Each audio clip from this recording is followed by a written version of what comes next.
Option buying with hedging की एक ऐसी स्ट्रेटजी जिसमें अगर निफ्टी ऊपर गया तो भी प्रॉफिट होगा, अगर ऊपर जाकर रुक गया तो भी प्रॉफिट होगा, लेकिन मान के चलते अगर वो साइडवेज रह गया तो भी जो आपका लॉस है वो 50% तक मिनिमाइज हो जाएगा। और स्क्रीन पे समझाता हूँ। अभी करंटली निफ्टी खड़ा है 23,900 के आसपास। हम मान के चलते हैं यहाँ से हमें लगता है कि मार्केट बुलिश रहने वाली है। एक रेजिस्टेंस जो है वो 24,200 के आसपास खड़ी है। तो अब यहाँ पर सिंपल सा हमें क्या करना है, 23,900 के हमने स्ट्राइक को बाय करना है यहाँ पे, और यहीं पर हमें 24,200 का एक लॉट सेल कर देना है। हम मान के चलते हैं कि निफ्टी यहाँ पर बढ़ा ऑलमोस्ट 300 पॉइंट, दैट मीन्स 23,900 से लेकर 24,200 तक चला गया। बाय करा है हमने 23,900 को और 24,200 को हमने यहाँ पर सेल कर दिया। ये रहे इसके प्रीमियम्स, लास्ट ट्रेडिंग प्राइस।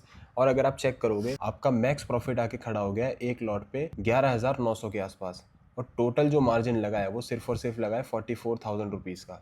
और यहाँ पर मैक्स लॉस भी आपका डिफाइन हो चुका है और प्रॉफिट प्रोबेबिलिटी है 42% के आसपास। थोड़ी कम है क्योंकि बाय का ट्रेड है। इस स्ट्रेटजी को बोला जाता है बुल कॉल स्प्रेड।